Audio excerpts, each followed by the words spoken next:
So that's what she's going. But however it is, this is what she did on the Breakfast Club. This is what she was, just trying to explain herself. Do I think it's somewhat of a grift? Like she's coming on here because I think she kind of had a feeling something was unstable in her job because she did go after the joyful people, and she didn't back. When was this? Maybe about 3 weeks ago. Like what she said about them. Just that, them attacking Gaza like they did, she don't think it was right. But if you're working for the joyful people, you have to say this is okay. Like attacking these people because of what they did to us. Yeah, no, you have to kind of be for us. So you go on Facebook right now, Brennan, and people are joyful and proud that kids are being starved to they get unlived in Gaza. And it was like, you better not. That's for you can't say nothing. That's for promoting this type of terrorists. Now all your kids starve to death, and they. I'm laughing, but this is not funny. Yeah. But how are we in a world where that's okay? You know what I'm saying? A group did an awful thing to another group, so now we have to make kids and everybody suffer. And it's just so many videos where they're showing people getting bombed, and it's not like they're fighting, they're just fleeing and trying to get away and get to a safe place so they can live their life, so they can get some food to eat. Here's the thing, Brandon. Now you check this out. Brandon's tax dollars, he make pretty good money over there. Brandon's tax dollars goes directly to building a bridge to feed those kids in Gaza.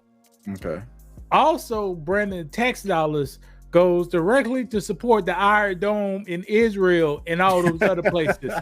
Brother, how can you play both sides, brother? Hey, that's what America does, and tries to keep their hands clean, but they're not, and they try to say, well, if you're speaking out for this side, you're against us. When I think people just speaking out against senseless violence and senseless unliving. Or if you want to say that, because we're doing pretty good on YouTube today. Yeah. But speaking of senseless, Brandon, they got smart bombs and they got dirty bombs, Brandon. Okay. Now, the country that's our ally got an arsenal of both styles, unlimited supply.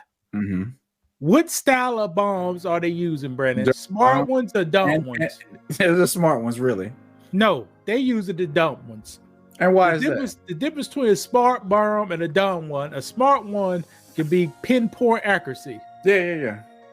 A dumb one will bust out a whole apartment complex. Innocent people get hit and everything. Right. I think they're doing a little bit of both, but you're right. To your point, they want to make it where it's messy and it's just like they're just trying to wipe out stuff. You know what I'm saying? So they can come in and rebuild.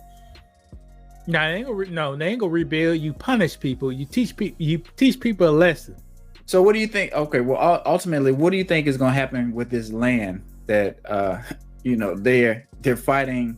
Well, they're I'm not gonna say they're slaughtering people, but what do you think is gonna happen with this land now? Because one group has attacked another group, and now it's a war going on.